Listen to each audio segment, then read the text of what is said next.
नाग और राजकुमारी की कहानी गौर से सुन लो, आपकी स्त्री कभी धोखा नहीं देगी।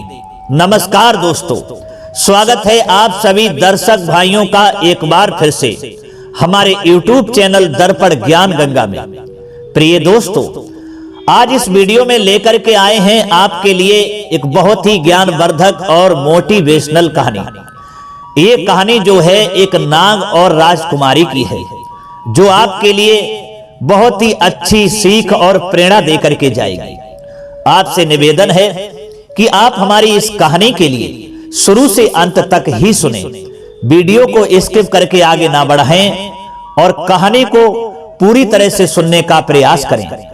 और कहानी सुनने के साथ साथ यदि आपने हमारे चैनल को सब्सक्राइब नहीं किया है तो चैनल को भी सब्सक्राइब कर लें और बेल आइकन घंटी को भी जरूर दबा दें, क्योंकि आपका एक सब्सक्राइब मित्रों हमारे लिए बहुत महत्वपूर्ण है। तो चलिए दर्शक भाइयों, अब शुरू करते हैं ये नाग और राजकुमारी की कहानी।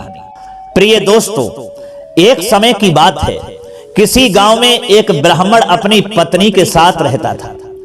ब्राह्मण के घर में किसी बात की कमी नहीं थी, हर चीज ब्राह्मण के घर में मौजूद थी। पैसा भी खर्च करने के लिए ब्राह्मण के घर में भरपूर था।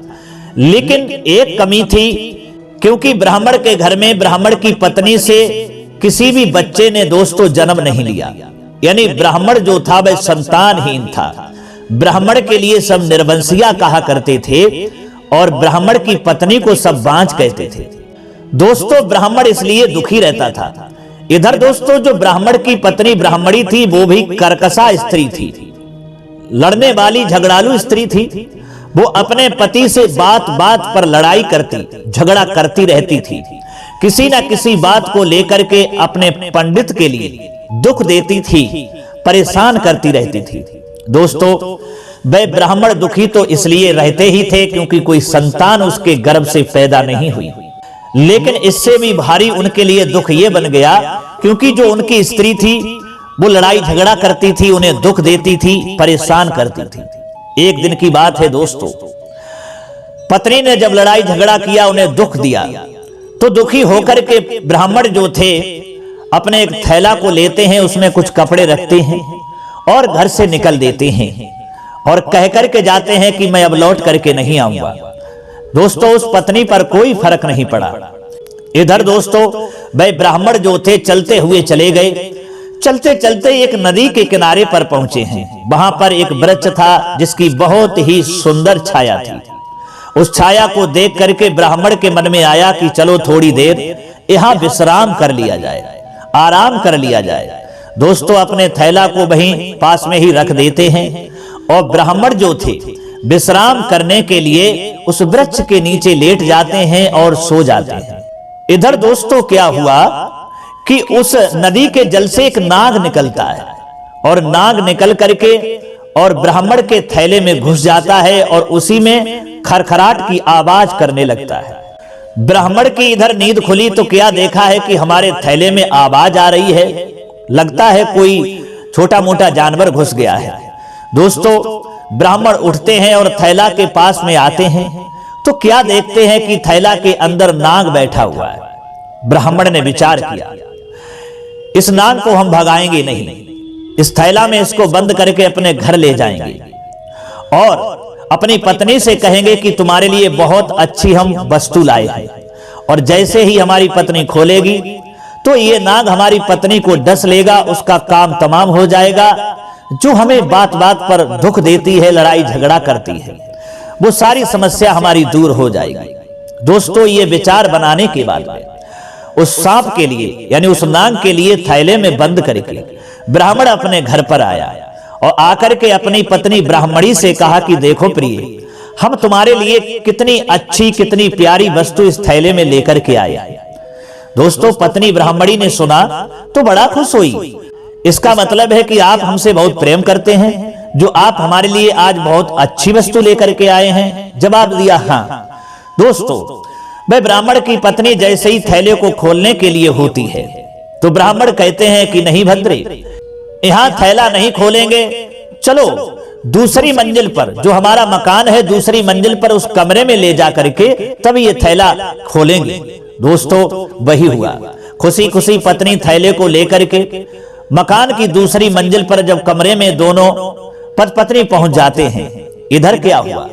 ब्राह्मण ने कहा है कि ठीक है, अब तुम इस कमरे में बैठ करके इस थैला को खोलो, तब तक मैं कुछ काम के लिए जा रहा हूं, अभी आ रहा हूं। दोस्तों इधर जो ब्राह्मणी थी बड़ा खुश थी, उसने ये ध्यान नहीं दिया कि हमारे पति हमारे लिए मौत लेकर के आए हैं।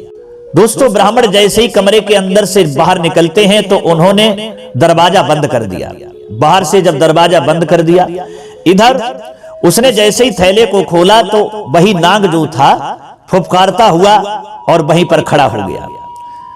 वो ब्राह्मण की पत्नी घबरा गई, चिल्लाने लगी और कहने लगी कि अरे ब्राह्मण, अरे मेरे पंडित जी जल्दी आओ, इसमें तो नाग है और बहुत भारी नाग है, ये हमको खा लेगा, डस लेगा, हमारी मौत हो जाएगी। लेकिन दोस्तों उन ब्राह्मण ने कोई बात पर ध्यान नहीं दिया, सुनी अनसुनी कर दी। वो तो ये चाहते ही थे कि आज इसका काम तमाम हो जाएगा, ये नाग इसको डस लेगा और ये हमेशा के लिए खत्म हो जाएगी, हमारा दुख टल जाएगा जो हमें ये परेशान करती है। बहुत देर तक दोस्तों चिल्लाती रही, लेकिन पंडित ने आवाज नहीं दी। इधर दोस्तों क्या देखती है वो ब्राह्मणी कमरे के अंदर कि बहुत तेज उसके लिए प्रकाश दिखाई देता है। वही नाग जो था, उस नाग के अंदर से एक ऐसा तेज प्रकाश निकलता है कि वो चकाचौंध हो जाती है और उसके देखते ही देखते वह एक सुंदर बालक बन जाता है। और जब सुंदर बालक बन गया तो उस ब्राह्मणी के लिए खुशी का ठिकाना नहीं रहा। ब्राह्मणी ने आवाज लगाई और कहा है कि देखिए ब्राह्मण देव, अभी तक तो आप आवाज नहीं दे रहे थे, हमें मालूम है कि आप बाहर ही खड़े हैं, अरे आइए तो सही, दरवाजा खोलिए तो सही। देखिए वो नाग नहीं है, वो तो एक सुंदर बालक में बदल गया है और इतना सुंदर बालक है कि आप देख करके देखते ही रह जाएंगे। भगवान ने हमारी सुन ली है, ईश्वर ने हमारे लिए बालक दे दिया है, जो हमारे घर में कोई बच्चा नहीं था। दोस्तों ब्राह्मण सोचने लगे ये झूठ बोलती है, ऐसा तो हो ही नहीं सकता है क्योंकि हम तो एक नाग लाए थे। ब्राह्मणी ने फिर कहा कि देखो हमारी बात को झूठ मत मानो, दरवाजा खोल के अंदर आओ और देखो तो एक बार सही कि कितना सुंदर बालक उस नाग से बन गया है। दोस्तों फिर ब्राह्मण ने अपना दिमाग लगाया, चलो देखें कहीं ऐसा तो नहीं है कि हमारी पत्नी सच बोल रही हो। दोस्तों ये सोच करके जब ब्राह्मण ने दरवाजा खोला तो हकीकत में उन्होंने एक सुंदर बालक को पाया। उस बालक को देख करके ब्राह्मण बड़ा खुश हो गए और उन्होंने अपनी पत्नी के लिए गले लगा लिया और दोनों लोग अपने प्रेम में डूब गए। और कहने लगा ब्राह्मण हमें माफ करना, अरे हम तो इस नाग को आपको खत्म करने के लिए लाए थे, आपको डसने के लिए लाए थे, लेकिन हमें नहीं मालूम कि ये सीधा उल्टा हो गया। भगवान ने ऐसी लीला अपनी दिखा दी कि ये नाग नहीं, इस नाग को हमें बालक के रूप में दे दिया। धन्य है प्रभु की लीला, आज के बाद हम तुम्हें मारने के विचार भी अपने अंदर नहीं लाएंगे। दोस्तों बहुत प्रेम किया है ब्राह्मण ने अपनी पत्नी से। उसके बाद में बच्चे को गोद में उस पंडितानी ने उठा लिया, लाड़ प्यार से उसको पालने लगी। धीरे धीरे धीरे धीरे दोस्तों समय यूं ही गुजरता हुआ चला गया और वो लड़का जो था धीरे धीरे नौजवान हो गया। दोस्तों जब वह लड़का जवान हो गया तो एक दिन उसने अपने पिता ब्राह्मण से कहा कि पिताजी हम तालाब में स्नान करना चाहते हैं और हमें कई तालाब में स्नान करने के लिए ले चलो। दोस्तों ब्राह्मण ने जब अपने पुत्र की बात सुनी तो वह घबरा गए, क्योंकि वो जानते थे कि जिस हम नाग को लाए थे वो हम नदी के जल से ही लाए थे और ये कहीं ऐसा ना हो कि ये दोबारा जल में पहुंच जाए तो ये चला जाए, हमारे पास लौट करके ना आए। दोस्तों फिर ब्राह्मण ने बहाना बनाया और कहा है कि देखिए बेटा, यहां पर कोई बहुत बहुत दूर तक नदी नहीं है, कोई तालाब नहीं है, इसलिए तुम घर पे ही स्नान कर लो। क्या करोगे जाकर के तालाब में स्नान करके? लेकिन दोस्तों वह लड़का जो था जिद करने लगा और जब जिद करने लगा तो ब्राह्मण अपने पुत्र को लेकर के उसे बहकाने के लिए जहां वहां का राजा था वहां उसका तालाब था, उसके तालाब के पीछे एक दीवार थी, वहां ले जाता है। और जैसे ही वहां लेकर के गया उस नाग कुंवर के लिए, जो नाग से इंसान बन गया था, एक बेटा बन गया था, दोस्तों उसको लेकर के जैसे ही जाता है और वो लड़का जब वहां पहुंचा तो इधर उधर देखने लगा। इधर उधर जब देख रहा है तो ब्राह्मण ने पूछा है कि मेरे पुत्र क्या देख रहे हो? तब वह लड़का कहता है कि पिताजी, हम यहां पर कोई छिद्र देख रहे हैं कि हमें कोई छिद्र दिख जाए जिसमें हम बाहर तो देखें तो सही कि कोई तालाब है या नहीं है। दोस्तों, फिर लड़के ने क्या देखा कि उस दीवार में एक छिद्र है, और छिद्र में झांक करके देखा तो उसे वही राजा वाला बहुत सुंदर तालाब दिखाई दिया जिसमें राजकुमारी स्नान करने के लिए रोज आया करती थी। मित्रों, जब तालाब को देखा तो उस लड़का ने अपना वही नाग का रूप बनाया, उस छिद्र के द्वारा उसी तालाब में पहुंच गया। ये देख करके ब्राह्मण के होश खराब हो गए। इधर दोस्तों क्या हुआ, वहां जाकर के और उसने मनुष्य के रूप में तालाब में स्नान किया। तालाब में जब स्नान किया, पानी में आवाज आई तो राजकुमारी के कान में कुछ आहट पहुंची। उसने अपनी दासी को बुलाया और कहा कि देखो दासी, जाओ तालाब में जाकर के देखो, हमें लगता है कि कोई मनुष्य स्नान कर रहा है।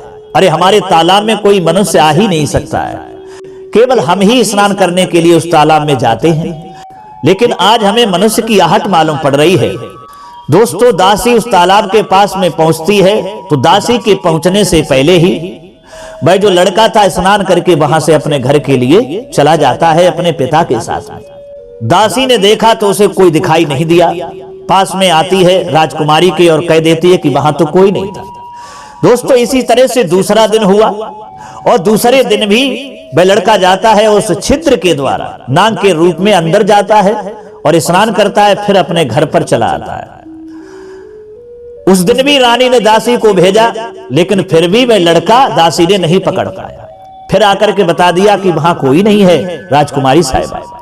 दोस्तों, इसी तरह से जब तीसरे दिन गया तो तीसरे दिन जब जाकर के स्नान किया, जब राजकुमारी को पता चला तो दासी को लेकर के राजकुमारी खुद ही वहां पहुंची। तब तक दोस्तों लड़का स्नान करके जा ही रहा था और राजकुमारी ने जाकर के देखा, इतना सुंदर लड़का देखा कि शायद उस राजकुमारी ने कभी कोई सुंदर लड़का देखा ही नहीं होगा। लड़का जा रहा था, राजकुमारी की उस सुंदर लड़का पर जब दृष्टि पड़ी तो उस राजकुमारी के लिए दोस्तों उससे प्रेम हो गया। उसे हानि पहुंचाने की जो सोच रही थी, उसे सजा दिलवाने की जो विचार बना रही थी, वो भूल गई और उससे उसके लिए अपार प्रेम हो गया। उसने अपनी दासी से कहा कि जाओ उसका पता लगाओ कि ये लड़का कहां जाता है, किसके घर में रहता है और किसका पुत्र है। दोस्तों, दासी जो थी उस लड़का के पीछे छिप करके चली गई। दासी ने देख लिया कि वह लड़का एक ब्राह्मण के घर में घुस गया जो उसके गांव में ही पड़ोस में रहता था।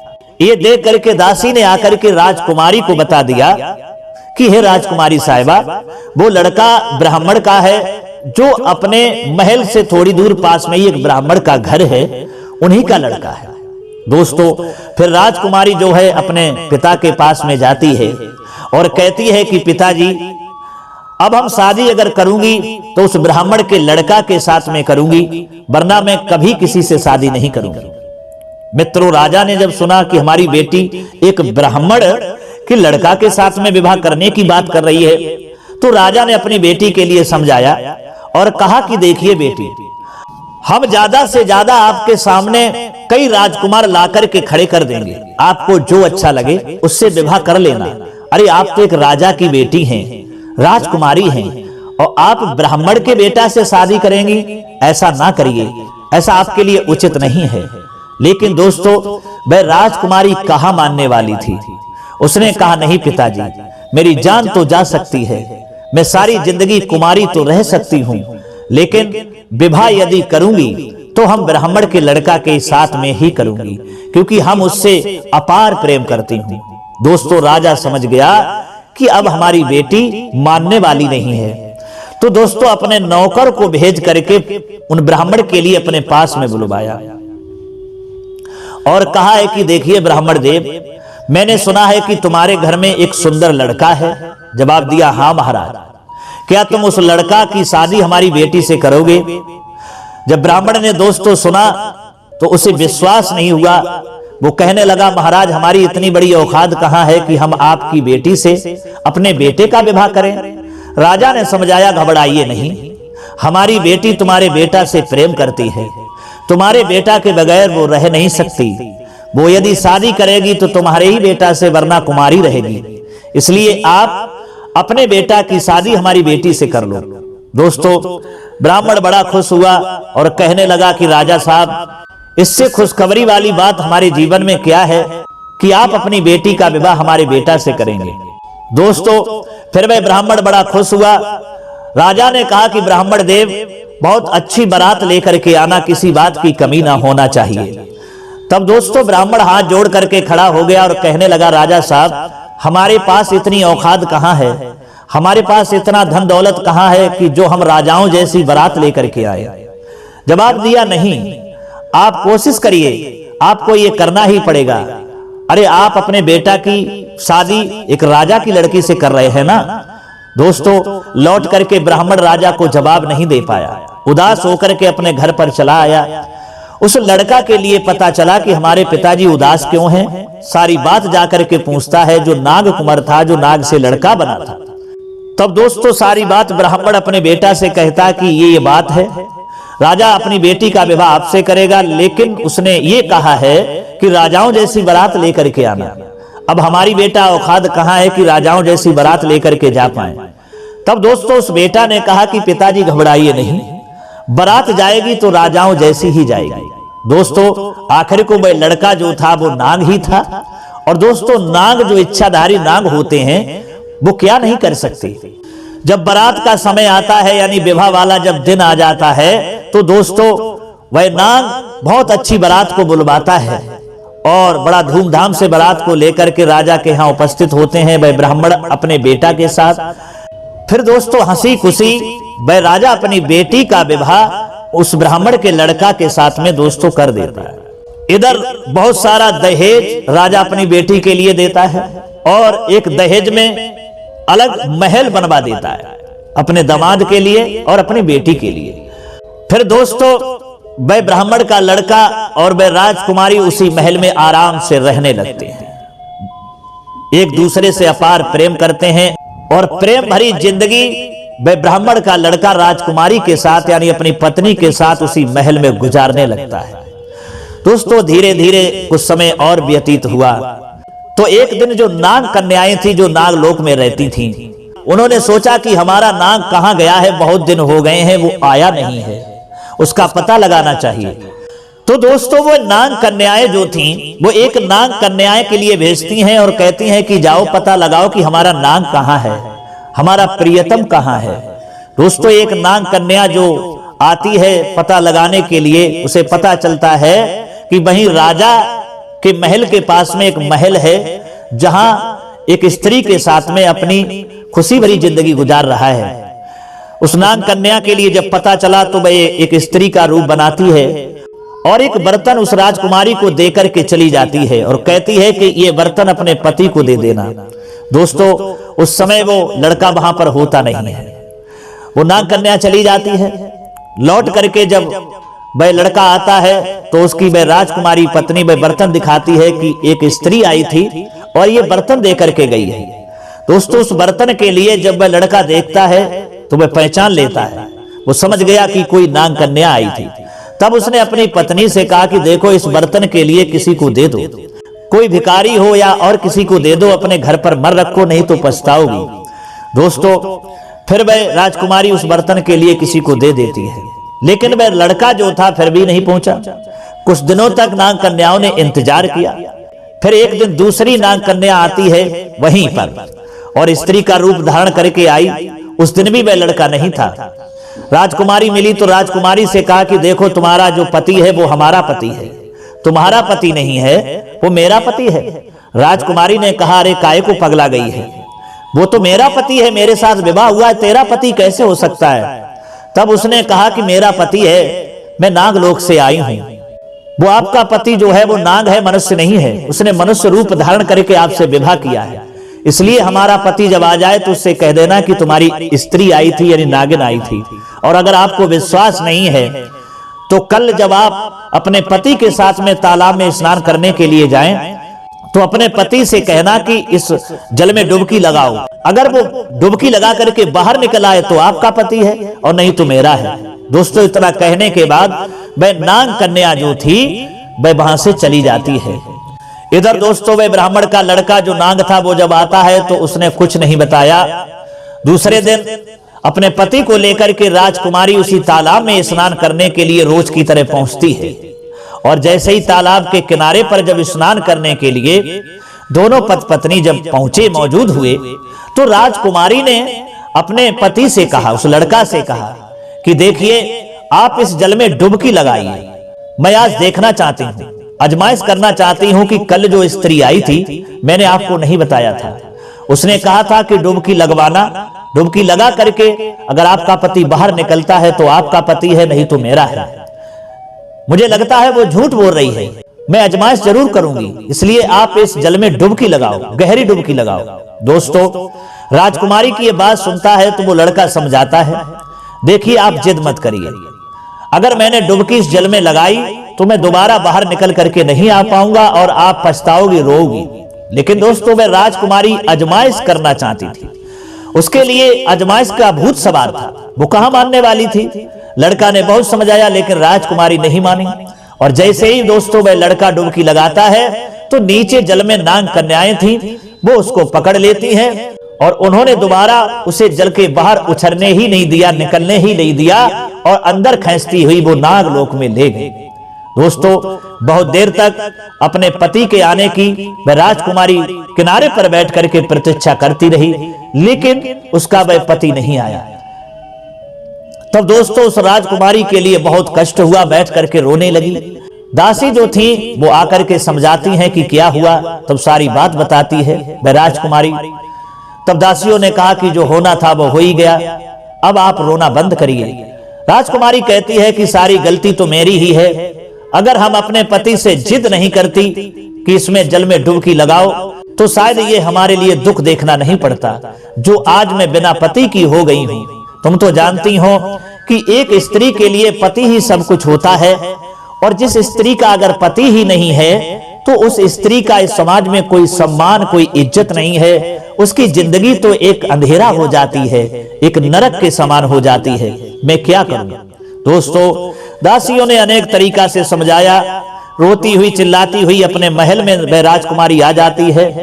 फिर वह अपने महल को भी दोस्तों दान कर देती है, जो भी उसके पास में धन था, पैसा था, वो भी लुटा देती है। उसने अपने पास में कुछ नहीं रखा और अपने राज्य से बाहर जाकर के एक जंगल में कुटिया बनाती है और भगवान की भक्ति करने लगती है, साधुओं की तरह जिंदगी बिताने लगती है दोस्तों उसी कुटिया में।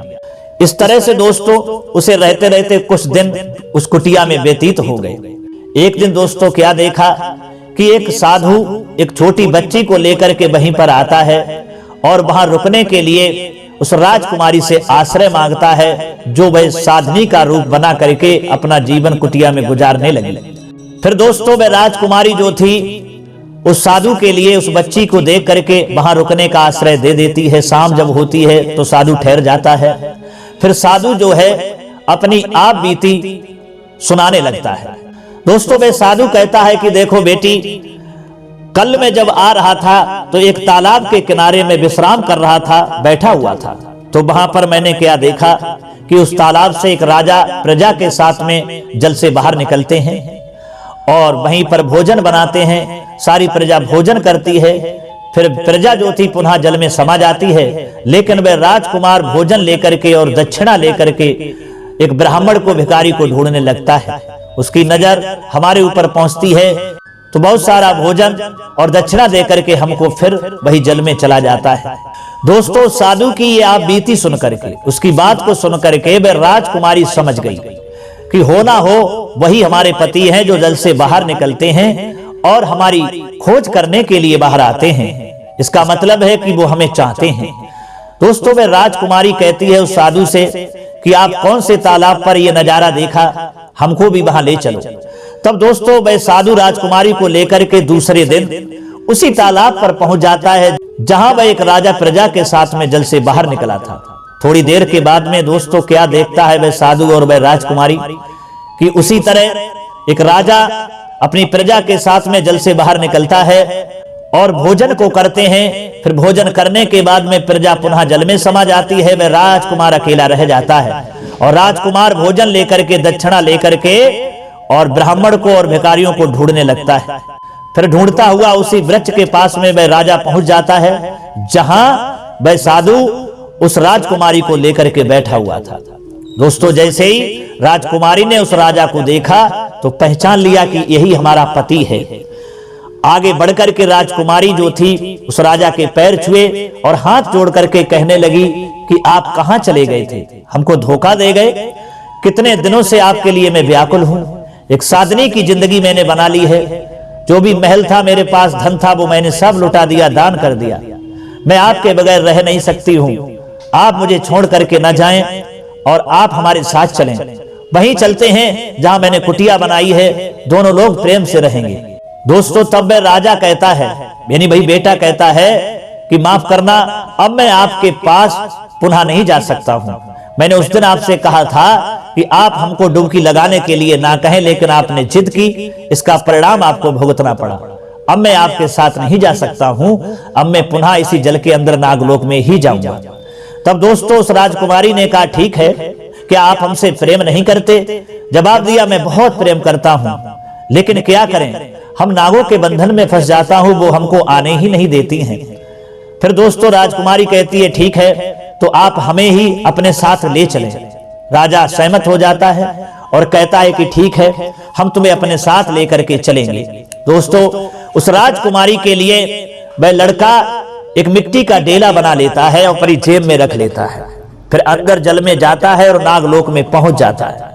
नागलोक में दोस्तों जैसे ही पहुंचा तो दोस्तों नाग कन्याओं ने देखा और कहा कि हमें यहां लगता है मनुष्य की गंध आ रही है, जरा गौर से देखो कौन मनुष्य है यहाँ। तब दोस्तों वह नाग कहता है कि हाँ, मनुष्य को लेकर के मैं आया हूं और गंध आ ही रही है। नाग कन्याएं कहने लगी, कौन है मनुष्य, उसको बाहर निकालो। तब दोस्तों वह नाग कहता है कि ठीक है, मैं उस मनुष्य के लिए जब बाहर निकालूंगा, हमें वचन दो कि आप उसके लिए कोई नुकसान नहीं पहुंचाओगे। नाग कन्याएं उसके लिए वचन देती हैं नाग को और कहती है, ठीक है, मैं वचन देती हूं कि आपके लिए कोई नुकसान और आपकी जो मनुष्य उसके लिए कोई नुकसान नहीं पहुंचाऊंगा। दोस्तों तब वह नाग जो है पुनः उस स्त्री के लिए स्त्री बना देता है, जिसको मिट्टी का डेला बना करके ले गया था। जब स्त्री बन जाती है तब वही आराम से नाग कन्याओं के साथ में वह स्त्री यानी राजकुमारी रहने लगती है नागलोक में। दोस्तों एक दिन की बात है कि वह राजकुमारी जो नाग कन्याएं थी उनके बच्चों के लिए, छोटे छोटे बच्चों के लिए दूध गर्म कर रही थी। और दोस्तों दूध बहुत ही गर्म हो गया था, दूध खौल रहा था। नाग कन्याओं के बच्चे आते हैं, दूध मांगते हैं, तो दोस्तों वह राजकुमारी जो थी गरम ही गरम बिल्कुल दूध उन बच्चों को पिला देती है। और जैसे ही वो बच्चे गरम गरम दूध खोलता हुआ जब पीते हैं तो वह मर जाते हैं, यानी खत्म हो जाते हैं। इधर दोस्तों नाग कन्याओं को पता चलता है कि इसने इस तरह से हमारे बच्चों को मार दिया। तब नाग कन्याएं क्रोध में आती हैं और दोस्तों उस राजकुमारी का वध कर देती है, उसे मार देती है। जब नाग को पता चलता है तो वह नाग मनुष्य शरीर में आकर के उस स्त्री को यानी अपनी पत्नी को लेकर के जल से बाहर निकलता है और वहां पर एक वृक्ष था, उस वृक्ष पर उसकी लैस को टांग देता है, फिर अंदर चला जाता है। दोस्तों वह राजकुमारी की लैस वृक्ष पर टंगी हुई थी और इधर राजकुमार रोज आता है, जैसे ही दिन होता है रोज निकल करके आता है और वहीं अपनी पत्नी राजकुमारी के पास वृक्ष के नीचे बैठ करके बहुत दुखी होता है, रोता है और फिर पुनः अपने नागलोक में चला जाता है। इसी तरह से दोस्तों कुछ दिन व्यतीत होते हैं। एक दिन की बात है कि कुछ ऋषिगण जो थे वहीं से गुजरते हैं और एक ऋषि की नजर जब वृक्ष पर पहुंची तो क्या देखा कि एक सुंदर राजकुमारी की लैस देखी। और जब सुंदर राजकुमारी की लैस देखते हैं वो ऋषि, तो और ऋषियों के सहयोग से उसकी लैस को नीचे उतारते हैं। उसकी सुंदरता को देख करके ऋषि कहते हैं कि लगता है कि ये कोई राजकुमारी है, कोई रानी है, देखें इसकी किस कारण मौत हुई है। अपने तपोबल से वह ऋषि दोस्तों उस राजकुमारी के लिए जिंदा कर देते हैं। और जब राजकुमारी जीवित हो जाती है उससे पूछते हैं कि बेटा बताइए, आप देखने में एक राजकुमारी अर्थात एक रानी मालूम पड़ रही हो, क्या परेशानी हुई, क्या कष्ट है, क्या दुख है, किस कारण तुम मरी। तब दोस्तों वह राजकुमारी सारी अपनी दास्तान उन ऋषि के लिए बताती है। जब सारी उसकी कहानी, उसकी दास्तान ऋषि सुनते हैं तो ऋषि के लिए बहुत दया आ जाती है, ऋषि कहते हैं ठीक है चलो हमारे साथ, अब हमारी कुटिया पर हमारी बेटी बन करके रहना और वहीं पर आराम से अपनी जिंदगी को गुजारना। दोस्तों वह राजकुमारी जो थी उन ऋषि के साथ में उनकी कुटिया पर जंगल की ओर चली जाती है, वहीं जाकर के रहने लगी। इधर दोस्तों अगला दिन जब हुआ, वही नाग जब मनुष्य शरीर में आकर के जल से बाहर निकलता है, उसी वृक्ष के पास में आता है जहां रोज आकर के राजकुमारी की लैस के पास में बैठा करता था। उसने जब अपनी पत्नी राजकुमारी की लैस नहीं देखी तो उसे और दुख हुआ। सोचने लगा हमारी पत्नी के लिए, राजकुमारी के लिए कौन लेकर के गया है। अब दोस्तों वह पता लगाने लगा, पता लगाता रहा। कुछ दिनों में उसने पता लगा लिया कि हमारी पत्नी, हमारी राजकुमारी जो है एक ऋषियों का आश्रम है, वहां कुटिया में उनके साथ रह रही है। दोस्तों वह नाग जो था वहीं पर पहुंचता है। क्या देखा है कि दरवाजा बंद है और कुटिया के अंदर उसकी स्त्री व राजकुमारी सो रही है। दरवाजा बंद पाया तो एक थोड़ा सा छिद्र मिल गया, एक जगह थी, नाग का रूप बना करके और अंदर अपनी राजकुमारी के पास में जाकर के वह नाग बैठ गया। इधर दोस्तों थोड़ी देर के बाद में ऋषियों के लड़का ने दरवाजा जब खोला तो वहां पर एक नाग को बैठा हुआ पाया। वह लड़का घबरा गया। लड़का ने सोचा ये नाग इसको काट ना ले, इसलिए दोस्तों वह ऋषि का लड़का एक तलवार लेकर के आता है और उस नाग के टुकड़े टुकड़े कर देता है। और दोस्तों नाग के जब टुकड़े टुकड़े कर दिए, आवाज हुई, उसकी आहट से वो राजकुमारी जग गई। और राजकुमारी ने जैसे ही देखा कि हमारे पास में ऋषि के लड़का ने एक नाग के टुकड़े टुकड़े कर दिए हैं, उसको देख करके राजकुमारी ने पहचान लिया कि ये तो हमारे पति आए हैं। तब लड़का से कहा कि तुमने गलत किया है, ये क्या किया है, तुमने हमारे पति को मार दिया। अरे ये नाग नहीं थे, ये तो हमारे पति थे। लेकिन दोस्तों अब होने वाला क्या था, फिर राजकुमारी ने उन ऋषियों को बुलाया और कहा है कि देखो तुम्हारे लड़का ने हमारे पति को मार दिया। जिस नाग को आप देख रहे हैं ये नाग ही हमारा पति था, ये मनुष्य शरीर में आकर के हमारे साथ रहता था, इसने विवाह किया था, जो मैं इसकी कहानी आपको पहले बता चुकी हूँ। दोस्तों जिस ऋषि ने उसको जीवन दान दिया था वो ऋषि उस दिन वहां पर थे नहीं, वो कहीं गए हुए थे। फिर दोस्तों उस रानी ने उन ऋषियों से कहा कि आप ऐसा करिए, इस नाग के लिए चिता बनाइए और इस चिता में बैठ करके हम अपने पति के साथ सती होंगी। ऋषियों ने समझाया लेकिन दोस्तों उस रानी ने नहीं माना। फिर वह ऋषिगण जो थे उस नाग को दफनाने के लिए, उसका दाह संस्कार करने के लिए चिता बनाते हैं और चिता में उस नाग के टुकड़े इकट्ठे करके रखते हैं और उसी में वह रानी बैठ जाती है। और आग जब ऋषिगण लगाते हैं तो उसी नाग के साथ में यानी पति के साथ में वह राजकुमारी यानी रानी सती हो जाती है, मर जाती है। दूसरे दिन दोस्तों जब वह ऋषि लौट करके आते हैं जिन्होंने उस रानी के लिए जीवन दान दिया था, उन्होंने जब उस बेटी को नहीं पाया तो पूछा कि वो राजकुमारी, वो रानी कहाँ गई है। तब सारे ऋषियों ने वो कहानी समझाई कि इस तरह से वो लड़की यानी वो बेटी सती हो गई अपने पति के साथ में, जो नाग आया था वो उसका पति था। फिर दोस्तों ये सुनकर के उस ऋषि के लिए बहुत दुख हुआ, बहुत कष्ट हुआ। उसने क्या किया कि उस चिता से अपनी मुट्ठी में राख लेकर के और नदी के किनारे जाकर के एक वृक्ष के पास में बैठ करके वह ऋषि दुखी होने लगा और रोने लगा। रोते रोते दोस्तों रात हो गई थी। वहीं पर वह ऋषि बैठ करके रोते हैं, कहाँ, नदी के किनारे। इधर दोस्तों भगवान शिव और पार्वती भ्रमण करने के लिए निकले तो पक्षी के रूप में आकर के भगवान शिव और पार्वती उसी वृक्ष के ऊपर बैठ गए। पार्वती ने देखा नीचे की तरफ की एक ऋषि बैठा हुआ अपनी हथेली पर राख रखे है और रो रहा है। तब पार्वती ने पूछा कि प्रभु ये क्यों रो रहा है, क्या बात है, इसे क्या परेशानी है, अरे इसके दुख को दूर करो। तो भगवान शिव समझाते हैं, सारी कहानी बताते हैं कि इस तरह से इसने एक राजकुमारी के लिए, एक स्त्री के लिए जीवन दान दिया था जिसका पति नाग था और उस नाग के लिए इन ऋषियों के लड़के ने टुकड़े टुकड़े कर दिए। उसी नाग के साथ में वह रानी सती हो गई और उसी की राख को लेकर के ये साधु रो रहा है।